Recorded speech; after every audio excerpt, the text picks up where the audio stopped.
어제 경제 분야 TV 토론에 대해서 아주 간단하게 말씀드리겠습니다.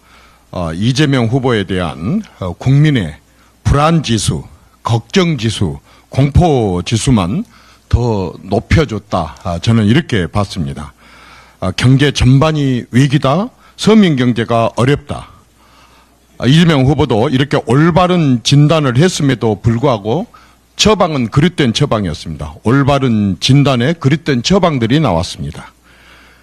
반기업, 반성장 철학과 인식이 문재인 정권 때나 3년 전에 대선 낙선할 때나 지금이나 하나도 변하지 않았다라고 하는 것을 확인시켜 줬습니다. 여전히 인기영합, 정부 주도, 국가 빚으로, 국가 부채로 경제 난국을 해결했던 과거 실패 정책 재포장이었다. 저는 이렇게 봤습니다. 이제 대한민국은 4만 불, 또 세계 수출 7위, 10위 경제 대국의 규모의 경제를 이끌어갈 지도자의 면모는 도저히 어제 이재명 후보에게서 찾아볼 수가 없었습니다. 역시 자유민주주의 그리고 시장경제 철학에 굳건한 김문수 후보가 국민들에게 신뢰를 주었기 때문에 어제 TV 토론은 양자 대결 구도에서 김문수의 완승이었다. 저는 이렇게 봅니다. 개헌에 대해서 좀 말씀을 드려보겠습니다. 이재명 후보가 개헌 입장을 밝혀서 아주 다행입니다. 사실 정치적인 의도로는 앞으로 이제 TV 토론이 계속되고 선거가 중반과 종반으로 접어들면서 어쨌든 본인에게 쏟아지게 될 그 사법 리스크, 이 국면 전환용 이슈 제기로 저는 그렇게 봤습니다. 내용면에서 보면 시기적으로 언제 어떻게 추진하겠다 이런 구체성이 없었습니다. 노태우의 중간평가나 YSDJ 때 내각제 개헌이나 문재인의 광화문 대통령 같은 그런 약속처럼 마음에 없는 선거용 장식품으로 저는 그렇게 봤습니다.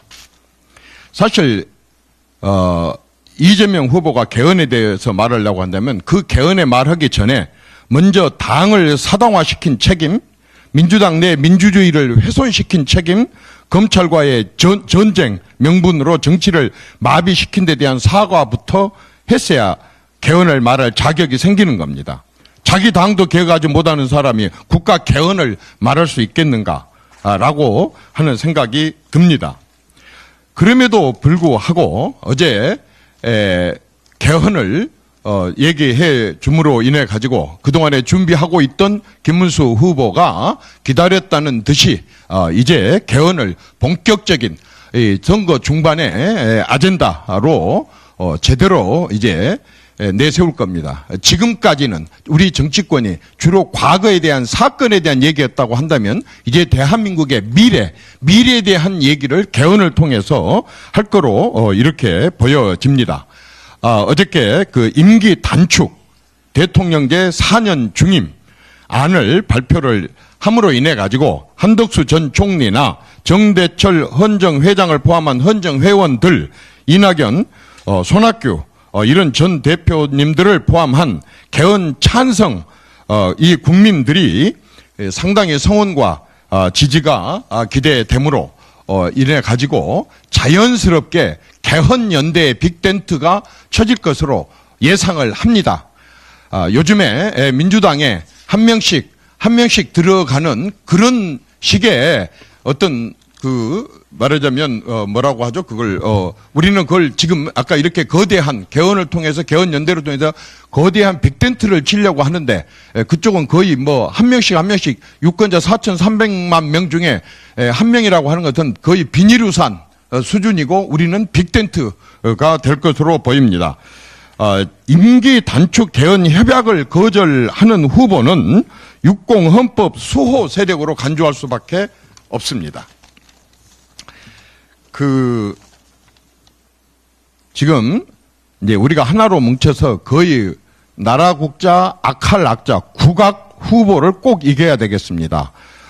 호모가 쓴 일리아드 오디세이에 봐보면 그리스 최고의 전사 아킬레우스가 총사령관 아가멤논과의 불화로 전선을 떠나서 그리스 패전이 거의 확정적일 때 아가멤논하고 아킬레우스가 다시 화합을 해가지고 마침내 트로이성을 무너뜨렸습니다. 이제 우리가 흩어진 우리 모두는 다시 전선으로 돌아와서 하나로 뭉쳐가지고 후보에게 꼭 승리를 하도록 우리가 꼭 승리를 하도록 해야 되겠습니다. 저는 이재명 후보에 대해서 5대 불가론을 좀 얘기를 하고 싶습니다.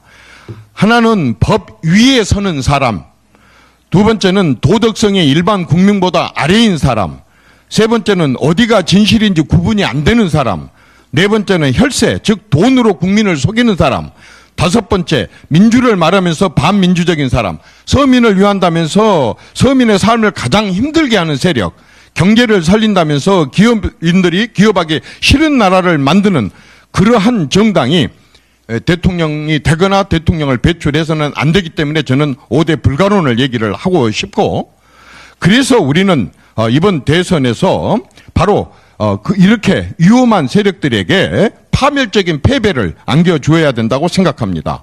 이재명 후보와 민주당이 그동안에 보여줬던 급진 과격한 정치 철학과 신념을 비추어 볼 때 그들이 집권하면 첫째, 헌정 질서가 파괴될 것이고, 두 번째는 경제가 파탄날 것이고, 세 번째는 안보를 붕괴시킬 것이고, 네 번째는 외교를 고립시킬 것이고, 마지막으로는 도덕적으로 파탄을 가져올 것이 불을 보듯 뻔하기 때문에 유권자 혁명을 통해서 그들에게 파멸적인 패배를 안겨주는 것이 나라를 구하는 길이다. 이렇게 저는 봅니다.